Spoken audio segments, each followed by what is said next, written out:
Hello everyone, Charles Watts here. Welcome back to Inside Arsenal. It is Thursday. I hope the day is going well wherever you're watching or listening to this around the world. Thank you as always for joining me. I really do appreciate it. We have got plenty to talk about today. Arsenal, of course, kicking off their pre-season campaign. Well, their competitive pre-season campaign.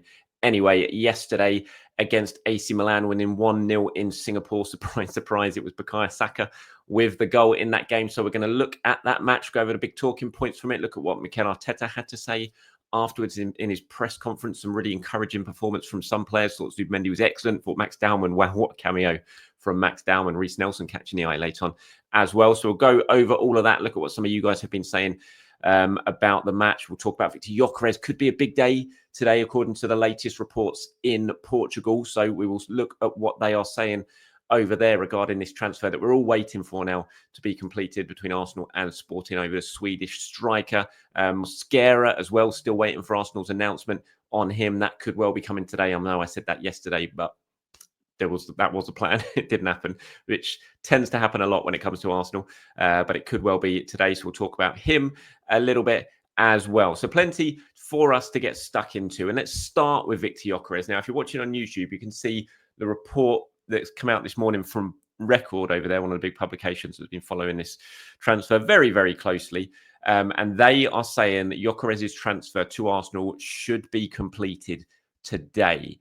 And the key thing here is if it is completed, because of the way transfers, especially transfers in Portugal with Sporting, because of the way they are a public listed company, if there is an agreement, Sporting have to notify the certain organisations in Portugal of the agreement, and then that will be put out officially with a statement, not so much from Sporting, but from I can't remember the name of it, but there's an organisation there that has to then put it out and notify the shareholders an agreement has been reached. And Record believe that could well come today. So when that happens, that kind of forces Arsenal's hand, Sporting's hand, to announce it themselves anyway. And they do also have to reveal quite sort of strong details in terms of the finances involved in that deal as well. So it will become very much public knowledge.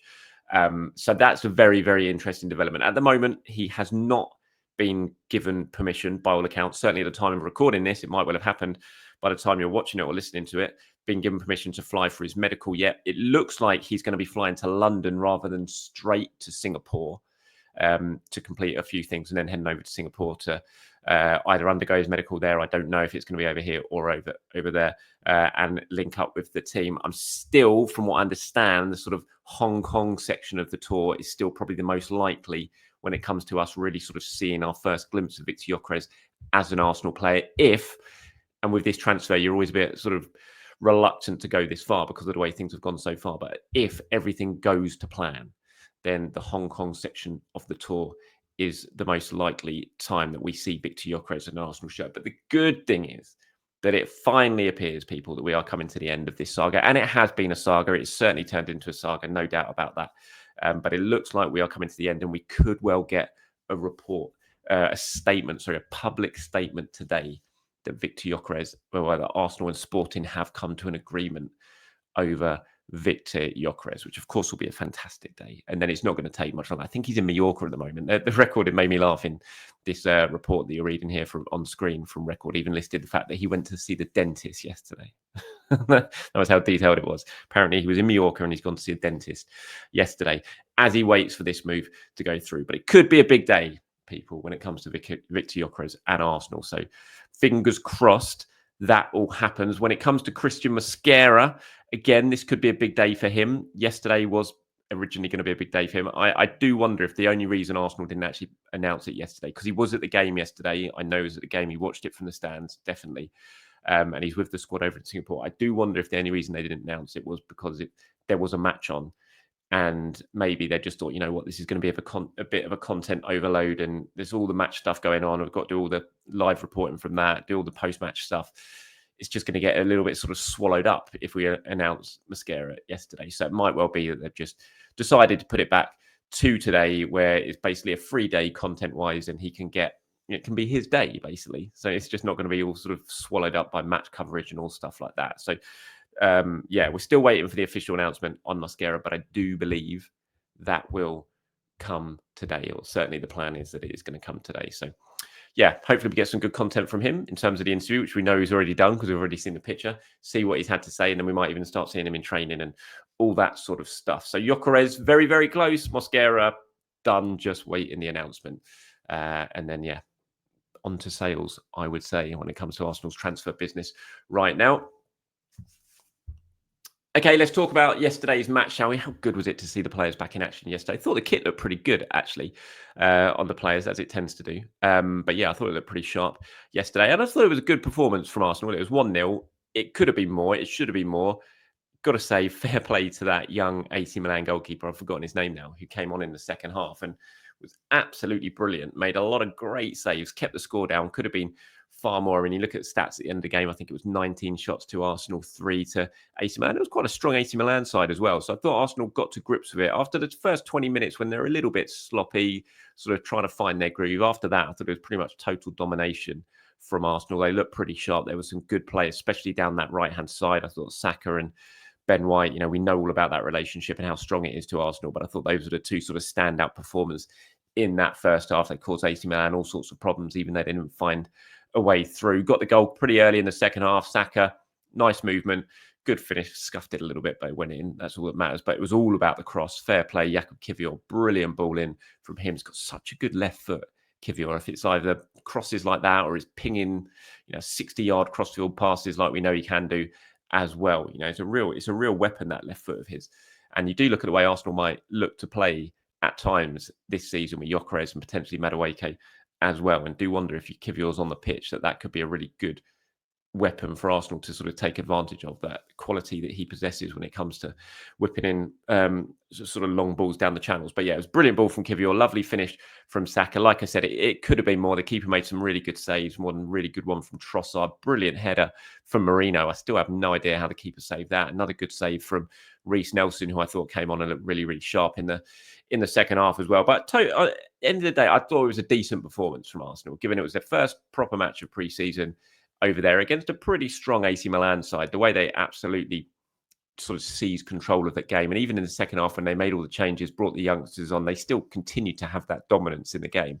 And I thought there were some good patterns of play. And Zubimendi in the second half, we'll talk about, I thought was very, very good. Mikel said it's good winning a clean sheet as well. Overall, very good performance, very consistent performance throughout the game. We had a lot of changes. We've seen the players are playing at a very high level. A big joy as well to watch so many young kids playing at 15, 16, 17 years old and performing at that level. Overall, very good. And yeah, when he talks about players of that sort of age playing at that level, he's obviously talking about the likes of Max Dowman and Salmon as well. But Dowman was just superb, I thought, when he came on. We've all waited, haven't we? We've all been looking to see how Dowman's going to do, what he can do when he's sort of surrounded by senior players, how he could handle the sort of physicality of it. The way he came on in that second half, try not to get too carried away when it comes to him, because I always remember, he's 15-year-old we're talking about, but the way he came on in that second half and just fitted into that game so naturally. It was like a duck to water, wasn't it? He just looked the part and there was no fear. He wasn't scared to take players on, just looked so comfortable with the ball at his feet. Yeah, he's a very exciting talent. There's absolutely no doubt about that. So that was a really nice thing to see. We've all waited to see him come on and play like that. I thought was very, very good. Zubimendi as well, I thought was highly encouraging in that second half when he came on. Obviously, Norgard started the first half. I thought Norgard did fine, absolutely fine. Sort of Norgard does what I think we're all expecting Norgard to do when he does play for Arsenal. He did that in the first half yesterday, so he kept it ticking over, played fine. But I thought Zubimendi, when he came on, the passing range, the zip he had, the speed of which he was playing his passes, I just thought he looked very, very good. I mean, we know he's very, very good, so that's no great surprise. But it was to see him sort of just slot into things like that. And it is different. It is Singapore. It is a slower game in that heat against a Serie A side. So it's not coming up against in the sort of hustle and bustle of the Premier League and the intensity that he's going to have to face over there. So we'll have to wait and see how he handles that. But for a first performance, I thought that was a really good sign. And I'm really looking forward to seeing him play against Newcastle, because that will be more physical, no doubt about it. You're going up against some bruising players in Bruno and whoever that lot play. You're going to get kicked around. So it'll be interesting to see how he handles that. But I thought those two in the second half, especially Dowman and Zubimendi, the way they took to it in midfield, I thought was really, really good. And plenty of you agreed. Obviously, this is what some of you had to say in reaction to the game. Darren says, Zuby Dooby looks amazing. That guy Norm says, hey, Charles, Max Dowman is a boy who played against men and he did not look out of place. What a talent. Tristan says, a win and a positive performance from a few players today. AFC Cape Town says, great performance, but it highlights the need for Gyokeres to take one of those chances. 23 shots to Milan's 3. And Tommy says, reporting from Singapore, Arsenal were playing in second gear, but dominated most of the game. Max Dowman, what a player we've got. He was very lively. I must say, Rafael was a level above, though. Wouldn't be the worst idea to get him. First time seeing the team. It was amazing. Love your content. Keep it up. Tommy, great to see. Well, I'm really glad you got to see the team for the first time and had a good time, Tommy. So that's great to see. Yeah, Rafael, I think he was the standout player on the Milan team. I thought Arsenal handled him pretty well. It was a couple of brilliant bits of play from William Saliba when he thought, especially that one in the second half when I think it was Leao got through, didn't he? And Saliba just ate up the ground and won that battle and won that individual duel and took the ball away. But yeah, Leao, he just looks like making things happen when he's on the ball, doesn't he? But thank you very much, everyone, for getting in touch. I agree, AFC Cape Town, obviously 1 goal from 23 shots. Not really what you want. You want to see Arsenal, we saw that last season. We don't want to see that again this season. We want to see him be more ruthless and take more of the chances that they get. And again, Big Vic comes in. Hopefully he does help with that. But all in all, positive performance, I thought, from Arsenal yesterday. Absolutely. Mikel did give a bit of an injury update at the end of the game. There was no Gabriel and there was no Jurriën Timber, obviously, in the Arsenal squad yesterday. Timber, no great surprise. Obviously, he is playing catch up a little bit after how last season ended and he had the operation and all that sort of stuff. So that's no zero surprise. He's over there. He's working with the team. But we haven't really seen him. And I flagged this up when I was talking about it the other day. We haven't really seen him yet in all the sort of pictures and videos of doing the stuff with the rest of the team and the squad. So it was no massive surprise Timber wasn't involved yesterday. Gabriel slightly more because he played 45 minutes against Watford. He's been involved in all the sort of training sessions and the pictures and all that sort of stuff. So Mikel understandably was asked about it after the game. And he said, Jurriën is still not there. He's not fully trained with us yet. Gabby had a little niggle the other day in training. And because of the fact that he's been out for so long, we have to manage him. I mean, we've been in Spain, different pitch, different conditions, go to the UK, different ones. Then we come here. There are a lot of changes. So we have to minimize the risk with him. And, as long as that's all it is, that is absolutely fine. And it is what the club should be doing when it comes to these players who are obviously coming back from injury. You don't want to take any risk. It's all about making sure everyone's fit and ready for the start of the season. Calafiori played at centre-back yesterday alongside William Saliba in that first half. Thought he did very, very well. So there's no point. You've got Jakob Kivior as well. You do not have to be rushing Gabriel back to for any reason during pre-season. So absolutely take care of him. We'll wait and see if he's involved in the Newcastle game on Sunday. Right, a few questions now. We've got one here from NF and we've got another one from Dex underneath. And NF says, hot take, sell Trossard, keep Nelson, money in the bag for Eze and the winter transfers. What are your thoughts? And Dex says, long time subscriber, don't usually comment, but is there any hope that we keep Nelson? He looks so sharp. Every time I see him, would offer a rest option on either side. Does Arteta just not fancy him? I think Arteta does fancy him. That's why he stuck around so long and he gave him a new contract. Is there any chance we keep him? I mean, there's a chance. I don't think it will happen. I do believe that Nelson will go. I think he'll probably want to go this summer as well. But I wouldn't be averse to keeping him. He did show yesterday. He's bright. When he's fit and when he's healthy and on it, he's a good player. He showed that when he was at Fulham last season, when that first half of the season when he was on loan. But I mean, NF at the top then saying sell Trossard, keep Nelson. Look, I'm not against Trossard going, as long as you're bringing a replacement. If you're talking about there, sort of keep it for the winter, keep Nelson, sell Trossard, and sort of keep the money for the winter.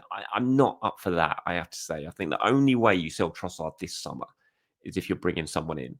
If it guarantees you getting an Eze for something. I thought Trossard did well when he came on yesterday. He had that shot that was saved. I think he got a bit of a knock towards the end. He took the penalty in the shootout, but didn't look 100% fit, I have to say. But yeah, I think this is a summer that if you can sell Nelson, I think you sell him this summer. Even if you get a loan which has been discussed at the moment with Fulham, with a sort of guaranteed option to sell as well. I just feel you've got to kind of cut ties at some point. We know he can come on and look bright. He did that yesterday, but there are other times when he doesn't quite do it, and then you're sort of wondering, oh, we should have sold him. So no, I still think this is probably the summer that Reece Nelson goes. NF does add, Dowman looks more than capable and ready. Hope he gets some proper game time in competitions like the FA Cup and the Carabao Cup. So psyched for the season. Come on, you Gunners. I do think he'll get game time in the Cups. I really do. I mean, you see him coming on yesterday against a team like AC Milan, albeit in a pre-season friendly. He does not look out of place. So why wouldn't you play in the Cup and in the domestic cups and potentially even in the Premier League as well? Mikel really, really likes him. That's why he's had him around the squad for so long. And I don't think he's overly bothered about his age. He'll have to manage him carefully, 100%. But I don't think that age is going to stop him playing this season, because when you're that good, which he clearly is, you've got to play. You've got to find minutes. And I think he will this season, in my view. Right, what's this one? It says, hi, Charles. Since the Carabao Cup game against Palace, I don't remember a bad game Kiwior had. Every time he plays, he does better than the previous. If it is not absolutely necessary for financial reasons, I prefer for him to stay. What do you think? Absolutely. Yeah. Unless he's really kicking off. And I said this at the start of the summer. There is an argument that this is probably a good time to sell Kiwior because of his value. Will probably never be higher and all of that because of how he finished last season, because his contract's going to start, going down and down the longer he stays, all that sort of stuff. So there is an argument that a sensible club would look at this and think this is the summer to sell Kiwior, which I can absolutely understand. But if he's not absolutely pushing for a move, which there is no indication that he is at the moment, then I don't see the need to sell. I really don't. You've got a really good defender there who's shown to be really good. You can play in a couple of positions. He knows the squad. He knows the Premier League. So if unless he's really pushing for it, then I just don't see the need to sell Jakub Kiwior. Unless a stupid offer came in, which I'm not sure it will, because the clubs who are interested in him, I don't think have got the capability of putting in a stupid offer for Jakub Kiwior. So no, I don't think I don't think it is a necessity for financial reasons at all. Well, it's definitely not a necessity for financial reasons, in answer to your question. So no, I agree. I don't see there's any reason to push Jakub Kiwior out the door. I think he offers an awful lot. And like I said, unless he's really pushing for it and he's agitating for it and he's got a really good move lined up somewhere else and you kind of feel like, hey, go on, don't want to hold you back in your career. Then unless that is happening, then there's absolutely no need in my mind to sell Jakub Kiwior. Really useful player. And and it seems like he's happy to stick around. So keep in my view. And look, that's it from me today, everyone. I am going on holiday tomorrow. I will try and do something out in the morning. I'm going to have to pre-record it though, because I'm leaving quite early. So if you don't see anything from me tomorrow, it's because of that. But I will try and do something a little bit later. So I do have some content for you in the morning. For the next 2 weeks, however, content is going to start to go down a little bit because I am on holiday, taking a bit of a break, recharging the batteries ahead of the start of the new season. Right, that's it from me, everyone. Take it easy. Enjoy the day. Speak to you soon. Bye-bye.